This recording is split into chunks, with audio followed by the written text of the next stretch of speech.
అకారణంగా అసభ్యంగా చాలా హీనాతిహీనమైన ప్రవర్తనతో ఈరోజు ముఖ్యమంత్రి రేవంత్ రెడ్డి గారు మా ఆడబిడ్డలిద్దరిని నా పాటికి నేను పెద్దగా విమర్శ చేయకుండా పద్ధతిగా వారిని సంబోధిస్తూ ప్రభుత్వానికి సూచనలు ఇస్తూ మాట్లాడుతుంటే మా అక్కలు కూడా కనీసం డిస్టర్బెన్స్ కానీ కనీసం ఒక కామెంట్ కూడా చేయలేదు.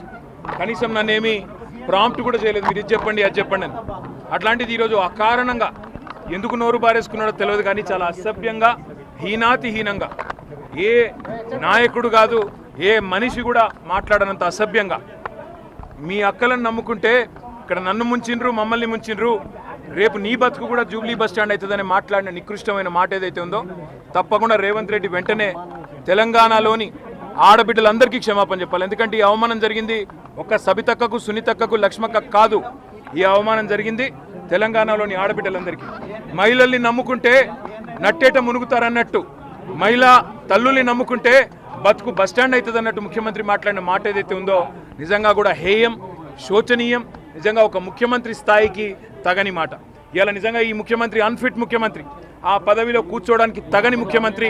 మహిళల్ని అవమానించి కూడా అప్పుడప్పుడు నోరు జారినా సంస్కారం ఉన్న వాళ్ళు ఏం చేస్తారు, అవసరమైతే నేను వెనక్కి తీసుకుంటున్నాను విచారం వ్యక్తం చేస్తారు.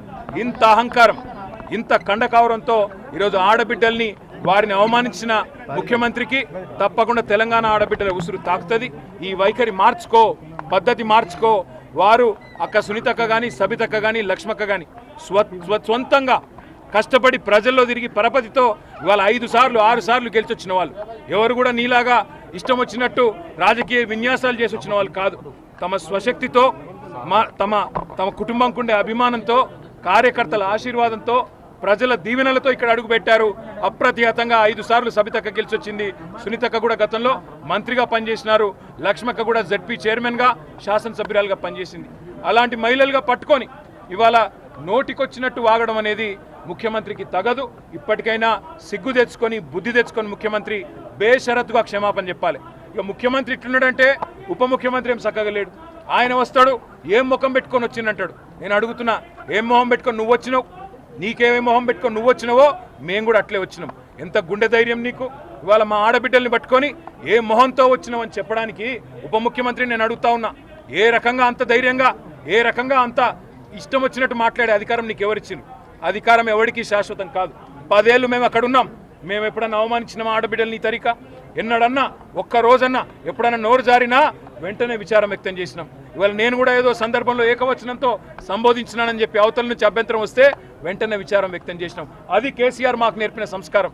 మరి నీకెవరు చదువు చెప్పినరో ఎవరు సంస్కారం నేర్పినరో నాకు తెలియదు కానీ తెలంగాణ ఆడబిడ్డలన్నీ గమనిస్తున్నారు. ఇప్పటికే నువ్వు చేసిన మోసాలతో విసిగిపోయి ఉన్నారు. ఇలా మా ఆడబిడ్డలకు జరిగిన అవమానం వాళ్ళిద్దరికి ముగ్గురికి జరిగింది కాదు, ఈ తెలంగాణ ఆడతల్లులకు జరిగిన ఆడబిడ్డలకు జరిగిన అవమానం. వాళ్ళ ఉసురు నీకు ఖచ్చితంగా దాక్తుంది. సిగ్గు తెచ్చుకో, బుద్ధి తెచ్చుకో, కొద్ది జ్ఞానం తెచ్చుకొని ఇకనైనా క్షమాపణ చెప్పు. చెప్పకపోతే తప్పకుండా దీనికి ఇంత కూడా అనుభవిస్తామని చెప్పి రేవంత్ రెడ్డిని అదేవిధంగా ఉప ముఖ్యమంత్రిని నోటికొచ్చినట్టు వాగడం కాదు. దయచేసి ఇకనైనా సమయంతో వ్యవహరించండి, లేకపోతే ఊరుకోమనే మాట కూడా వారికి విజ్ఞప్తి చేస్తూ థ్యాంక్ యూ.